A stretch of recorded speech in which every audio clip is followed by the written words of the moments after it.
Yo, what's up? It's Ryan, and today we're not going to make music because I'm still a little sick and not feeling in the right headspace to be writing music.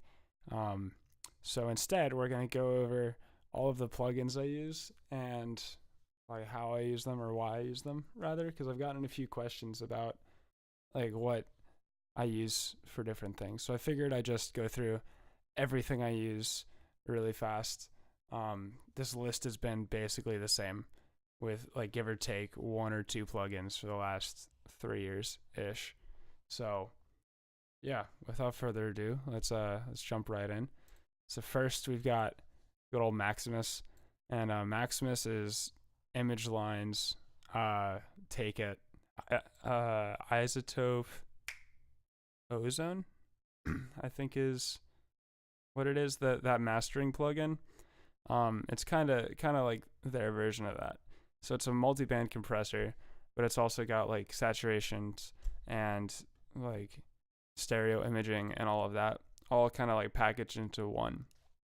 So I use this mainly on the master to limit while I'm making music, just so I don't blow my and your ears out. Um, and then I use it as like a mastering plugin to stereo image and bring it all up to the loudness that I want it to be. I produce pretty quietly, so this plugin gets a workout every time I actually go to master. Um, but yeah, that's about it. Then we've got a good old Bias Effects. This is a um, guitar cabinet emulation system, I guess would be the way to say it. It's basically just fake amps and pedals and all of that. And I use this whenever I'm practicing and I can't use a real amp because I live with people. And I also use it to record just because I don't have like a microphone set up to record a real amp or anything like that. So it's pretty solid. It was like $200, I think, and it's pretty good for $200, really. Um, so yeah. Then we got Dimension Expander, and this is basically exactly what it sounds like it is. We'll go ahead and add Armor, which I'm sure most of you have at least heard about. If we just make like a quick chord, good God, you can hear how it adds some space to the right and left ears, because without it, it's all in the middle, but with it, it does have some stereo. If you go all the way wet and turn the size way up, then you only get it in the left and right ears. And it's from what I understand, it's kind of like the Haas effect, where if you take a sound, kind of like, let's imagine this is audio for a second, this MIDI clip. If I were to take it and duplicate it, and take it and move it just like that, and then play it, like, and pan it all the way right and left. From what I understand, this is what that's doing, and it creates this sort of effect. Why isn't it not? And it makes that kind of effect.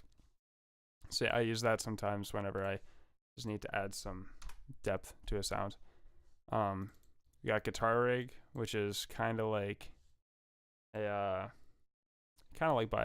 It's actually exactly like Bias. It's better for some things though than Bias is, so I have both. Guitar Rig is significantly older, so I've had it for way longer.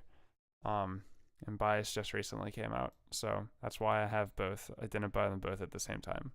No. But yeah, it's Bias 1.0, or Bias is actually Guitar Rig 2.0. We got Harmor, which is kind of like Image Lines Massive. It's just a synth. Like, it's pretty basic. It goes between saws and squares up here, and you can mess with it and make it whatever crazy shape you want and do all of that. But I use this for some simple stuff like arpeggios and pads and stuff like that. it's really light on the CPU, so you can layer like 30 of them on top of each other and not even make a dent in your machine, which is great. So yeah, that's that. That's probably the synth I've had for the longest. So I've been using that for a while. I've got iZotope Brake Tweaker, but to be honest, I only bought it for the pack that came with it. This over here. And it's like a monster of a pack. So it was on some crazy sale. I didn't even want the plug-in. I just wanted the pack because at the time I was super into like the dubstep thing, and they've got AU5 snares, and I was like, oh, those those would do nicely in my possession. So I got them. It was on like a ridiculous sale though, because originally it's like $500, and that's a lot of money. So I don't know how to use the plugin. Next we've got this thing. I'll go ahead and add another harmer just to have like a sound to use. But this is like a delay plugin.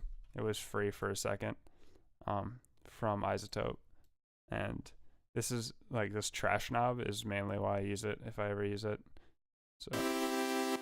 So originally it's just a delay, but if you add the trash,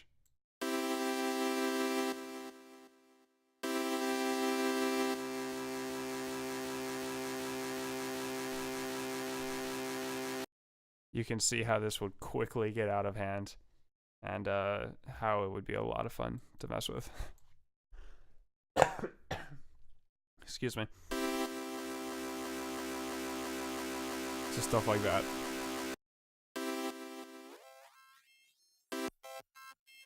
So it's just like a really weird, cool plugin that I'll use whenever I need something weird to happen. And most of the time, I'll just automate it on or off because it does get really out of hand and really like loud and crazy very quickly. Next, we've got iZotope Vinyl, which is like the simplest plugin ever. If you take this, just put everything up a little bit, you can hear that it's like scratching around and like it's creating like a wind. And you can make your own like ambient old school scratches. You can even change like warp models and the year that it's emulating and all that. The only annoying thing about it is that you can't turn it on or off, or it's always on rather. So if you don't want it for a second, you have to do that, or like solo out another track, but it's like continuously on. But at the same time, it was free, and it's pretty good at what it does. So use that for whenever I just want some white noise that isn't quite white noise. If that makes any sense. So we got Kontakt 5, which I'm pretty sure everybody has. I actually only use it for this piano right here. It's called the Maverick. It's an excellent piano. I love it. I had this for a minute, and I don't really ever use it, honestly, just because, like, I just don't. I've got another plugin for all that, but this piano sounds like incredible. Like the amount of custom, like the stuff you can customize about it, and how deep it gets is just great, and I love it. So that's the only reason I have Kontakt for now. I'm sure within another year or 3, I'll have like another hard drive full of Kontakt libraries. So next we got Lounge Lizard, and if you've watched anything that I've ever done, you've seen Lounge Lizard. So it's a Rhodes plugin, and I love the Rhodes sound more than anything. So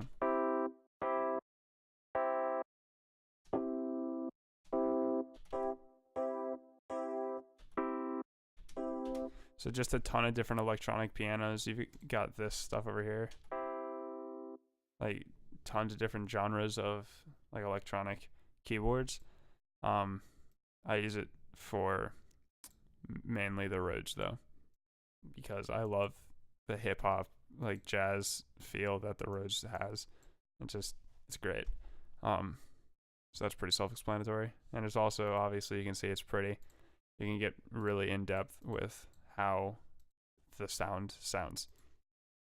So you got Massive, which is massive. I actually bought it just because everybody said to. I had some money and I was like, hey, what should I get? On a Facebook post in a group I'm in. And everyone was like, do you have Massive? And I'm like, no. And like it was like the world was ending. Everybody was so surprised I didn't have Massive. So I bought it and I still don't know how to use it. I know how to use it at a very like basic level, but when you hear stuff like Koan Sound, and it's like, oh, this is one Massive patch. I'm like, how in the world did you do anything like that? Because I've got no clue. Something I don't like about it is the effects. They're good, but like even after you finish in Massive, there's a lot of post processing that has to be done, which kind of irks me a little bit. I like when it can be like pretty finished inside the synth, and that's just because Harmor and Serum have spoiled me. Next I've got OTT, which is Xfer multiband compressor. Basically just squashes any sound. And that's all I use it for. I'm sure it can be used really tastefully, but I haven't ever looked into it because I've got Massive and just stock compressor. But yeah, this just destroys sound. And it's nuts, really. So I use that for when I need something to be nuts. Usually when I'm making like a dubstep sort of tune. This is Play, and it's the reason I don't have very many Kontakt libraries because it's from East West Quantum Leap Studios from Sounds Online, and there's the Composer Cloud, which I'm sure you've had an ad for somewhere. And it's like $30 a month, I think, for a student at least. And I have access to all of these libraries with like $30 a month, and before they were like $500 each. So it's cheap for now, but I'm sure in a few years I'll be like, okay, well I own this now, so I should stop paying. But that's gonna be forever. I actually bought this pack before they had the subscription. I saved up for like a year, and I bought it, and then like 3 months later, they were like, "Oh, you can have all of this for $30 a month." I'm like, "What in the world?" Like, I was frustrated, but this is why I don't have any Kontakt libraries. This came with the subscription. It's a, I'm pretty sure it's Reverb, but honestly, I've never used it.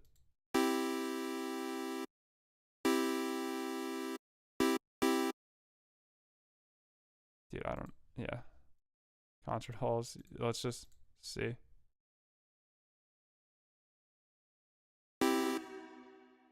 Yeah. It's just Reverb. Nothing special, really. We got good old Serum, which is just the best synth that I've ever used. It just makes sense to me, and I love it. So I use it for everything, but it is super CPU intensive. So for the simple stuff, I'll just use Harmor or Massive, and then I can just use Serum on everything else. Save some CPU, you know, because if you take that, like that alone is 9 CPU or 9% CPU, so like you've blown through a tenth of it without even trying. So next, Superior Drummer. It's for whenever I want real drums.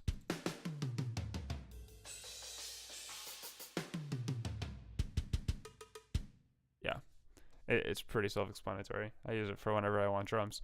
Sylenth, which remains to be my most regretted purchase.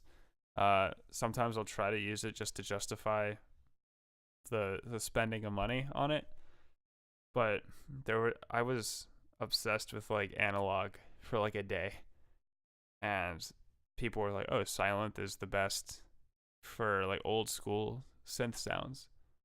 I'm like, "Sweet, I guess I'll just pick it up. I've got money, and I'm financially irresponsible, so I bought it, and I've used it like 6 times in a year." So I regret it, because that money could have gone anywhere else and it would have been more useful to my life. I'm sure it's great, and I'm sure that people who actually know how to use it are like killing it, and I know they are, but I am just not one of those people, because everything I've done in Sylenth I can do in Serum 4 times faster, 7 times better. So yeah, that was unfortunate. Citrus is image lines, sort of FM8 kind of knockoff. Not knockoff. It's a great synth. It's one of the better FM synths out there, actually. But I bought this back when I was younger, and I was super into like the Skrillex dubstep scene, and I wanted all those growls and all of that. And I'm just not now, I think is the best way to say it. So I just don't use it a whole ton. But back in the day, I used and abused this synth. So yeah, I still have little idea of what it actually is doing, but I knew which buttons to push to make it sound the dirtiest or whatever. So there's that, and then bring in Serum again just to have it. And then there's Valhalla Room, which is my favorite like general use reverb, and it's great sounding. I love it. It sounds like this. You can switch around the rooms. There's presets, just so many presets. Like, there's just too many to really like pick from. But this is, like I said, my favorite general use reverb for like important things. If I just need some like quick, like snappy reverb, I'll just go in and use like default stock reverb right there. But Valhalla Room is the best one for reverb that's actually going to be like heard and prominent for me. And then last, we've got Valhalla Shimmer, which is made by the same people as Valhalla Room, obviously. Valhalla DSP, I'm pretty sure. And this is a Shimmer plugin. And Shimmer, in case you don't know, sounds a little something like.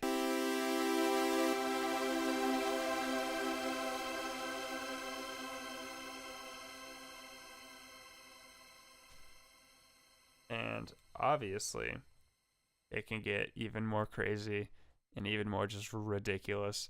That's even in mono, so if you go stereo, like, it's just super wide and and just crazy sounding. And I use that for whenever this sort of sound is necessary. I use it a lot on guitar.